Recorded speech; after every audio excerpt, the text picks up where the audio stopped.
কুরআনুল কারীমে আল্লাহ পাক রব্বুল আলামিন সূরা হুজরাতের মধ্যে একটা আয়াতে কারিমা নাযিল করেছেন। বিসমিল্লাহির রহমানির রহিম। ইয়া আইয়ুহান নাসু ইন্না খালাকনাকুম মিন যাকারিন ওয়া উনসা ওয়া জাআলনাকুম শুউবান ওয়া ক্বাবাইলা লিতাআরাফু ইন্না আকরামাকুম ইনদাল্লাহি আতকাকুম। আল্লাহ পাক বলেছেন তোমাদেরকে একজন নর এবং একজন নারী থেকে, একজন পুরুষ একজন মহিলা থেকে, একটা বাবা একটা মা থেকে তোমাদেরকে সৃষ্টি করা হয়েছে। বলেন সুবহানাল্লাহ। আমি উঁচু আওয়াজে সুমিষ্ট সুরে ওয়াজ করতে পারবো না, কথাগুলো শুধু আপনাদের সামনে উপস্থাপন করতে চেষ্টা করছি। আল্লাহ পাক নিজেই বলেছেন আমি তোমাদেরকে সৃষ্টি করেছি বাবা থেকে মা থেকে, একজন নারী একজন পুরুষ থেকে, এবং তোমাদেরকে ভিন্ন ভিন্ন গোত্র এবং জাতিতে, কুরাইশ বংশ, বনি ইসরাইল ইত্যাদি বংশ, কাজী, ভুইয়া, চৌধুরী সাহেব, বিভিন্ন গোত্রে আমি তোমাদেরকে বিভক্ত করেছি। এটা শুধু তোমাদের পরিচয়ের জন্য। কাজী সাহেব মানে কাজী সাহেব যখন ডাক দিছে কোথায় আমার ডাক দিছে, কারণ আমার তো কাজী বাড়ি, এরকম একটা পরিচয় হইল না। অনুরূপ ভাবে তোমাদের পরিচয়ের জন্য ভিন্ন ভিন্ন গোত্রে বিভক্ত করেছি। ইন্না আকরামাকুম ইনদাল্লাহি আতকাকুম। তোমাদের মধ্যে যার মধ্যে পরহেজগারিতা রয়েছে, তোমাদের মধ্যে যার মধ্যে পরহেজগারিতা পাওয়া যায়, ওই ব্যক্তিটা আল্লাহ পাকের দরবারে অধিক সম্মানী। পড়ুন সুবহানাল্লাহ। আল্লাহ পাকের দরবারে সম্মান কার? মন্ত্রী সাহেবের, মিনিস্টার সাহেবের? আমি কোন ব্যক্তির দোষের জন্য বলছি না। সকালবেলার আমির ফকির, সন্ধ্যাবেলা যদি নাম নিতে যাই, আমার ছেলেবেলা, আমার ছাত্র জীবনের থেকে যদি শুরু করি, আগে দেখবো হোসাইন মোহাম্মদ এরশাদ 9 বছরের আনন্দ করার পরে সকালবেলা ক্ষমতা ছাড়ছে, বিকেল বেলায় কারাগারে, ঠিক না? শুধু একটা নামই বলবো, আর দরকার নেই। তাহলে যে যত বড় সম্মানের জায়গায় যাই না কেন, তার পিছনে পিছনে অপমান অপেক্ষা করছে। ফুলের মালা আপনাকে পরাইবার পরে আপনার জন্য অন্য কিছু একটা জায়গা আছে। ইন্না আকরামাকুম ইনদাল্লাহি আতকাকুম। আপনি পরহেজগারিতা অর্জন করেন। আপনি কবরে যাওয়ার আগে, ইন্তেকালের পর পরে আপনার জন্য কবরে যাবেন, রাস্তা পরিষ্কার হয়ে যাবে। আল্লাহ রাসূলের সাথে আপনার কবরের রওজা, নবীজির রওজার সাথে কানেকশন হয়ে যাবে। পড়ুন সুবহানাল্লাহ।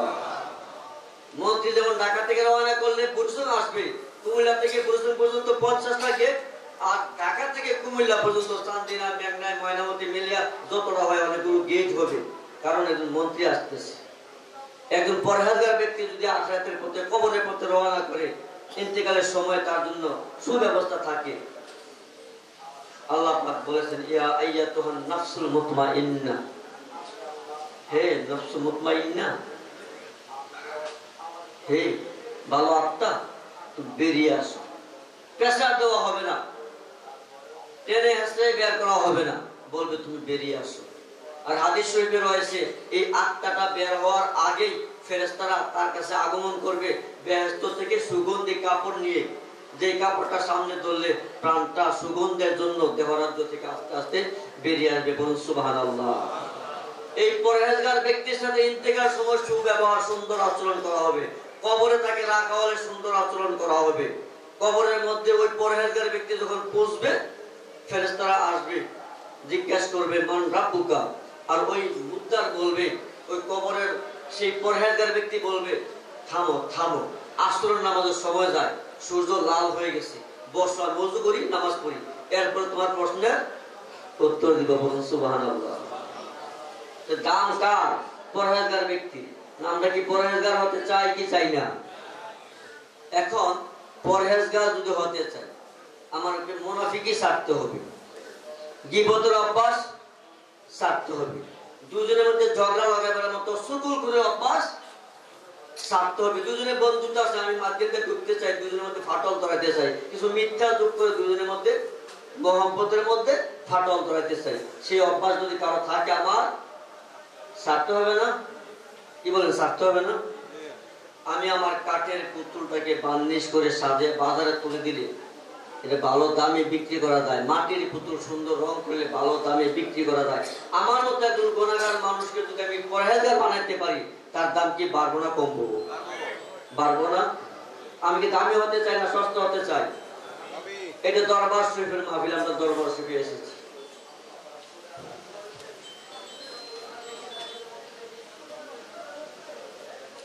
হযরত ইব্রাহিম বিন আদহাম রাহমাতুল্লাহ আলাইহি পাহাড়ের চূড়ায় বসে বসে ইবাদত করতেছেন, সাধনা করতেছেন।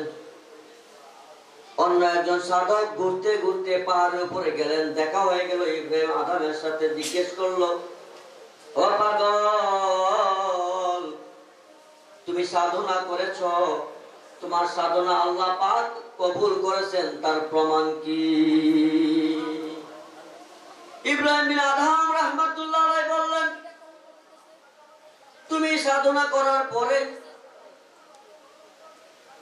তোমার কথায় যদি সৃষ্টি লড়াচড়া করে, তোমার কথা যদি সৃষ্টি আমল করে, তোমার কথায় যদি সৃষ্টি মেনে চলে, সৃষ্টি যদি তোমার হুকুম পালন করে, তাহলে তুমি বুঝতে পারবা তোমার সাধনা আল্লাহ পাকের দরবারে কবুল হয়েছে। সুবহানাল্লাহ বলবেন না? আচ্ছা, কালকে সকালে বললেও হবে, এখন যেহেতু ঠান্ডা, ঠিক না? এখন অনেক ঠান্ডা, কালকে সকালে বলবো। এখন জিজ্ঞাসা করার পরে ইব্রাহিম বিন আদহাম রাহমাতুল্লাহ আলাইহি উত্তর দিলেন, সৃষ্টি যদি তোমার কথা শুনে, অর্থাৎ মানলাহুল মাওলা ফালাহুল কুল, তুমি আল্লাহর হয়ে যাইবা, তখন সৃষ্টি সবকিছু তোমার হয়ে যাবে। তুমি আল্লাহর হুকুম মানবা, সৃষ্টি সবকিছু তোমার হুকুম মানবে। বলুন সুবহানাল্লাহ। ইব্রাহিম বিন আদহাম রাহমাতুল্লাহ আলাইহি তাকে প্রমাণ দিতে গিয়ে বললেন, মনে করো, যে সাধক প্রশ্ন করছেন ওনাকে বুঝাইবার জন্য বললেন, মনে করো তুমি পাহাড়কে বললা পাহাড় চলো, তখন পাহাড় চলবে। এই কথা বলার পরে ইব্রাহিম বিন আদহাম রাহমাতুল্লাহ আলাইহি তাকে দেখেন পাহাড় দৌড়াইতেছে দৌড়াইতেছে। বলুন সুবহানাল্লাহ। ইব্রাহিম বিন আদহাম রাহমাতুল্লাহ আলাইহি বললেন, পাহাড় থামো থামো, তোমাকে বলা চলার জন্য বলি নাই, আমি তোমার চলার একটা উদাহরণ শুধু দিয়েছি। বলুন সুবহানাল্লাহ। এখন আমরা পীরের দরবারে ঘুরেফেরা করার পরে নিজেকে বুজুর্গান মনে করি, অন্যের দোষ খুঁজে খুঁজে আরেক জায়গায় প্রচার করতে থাকি। আমি এক জায়গায় দোকানে বসলাম, একজন লোক অন্য একজন লোকের ব্যাপারে, আমার কথা একটু শক্ত চিকন, বুঝতে একটু মনোযোগ লাগবে।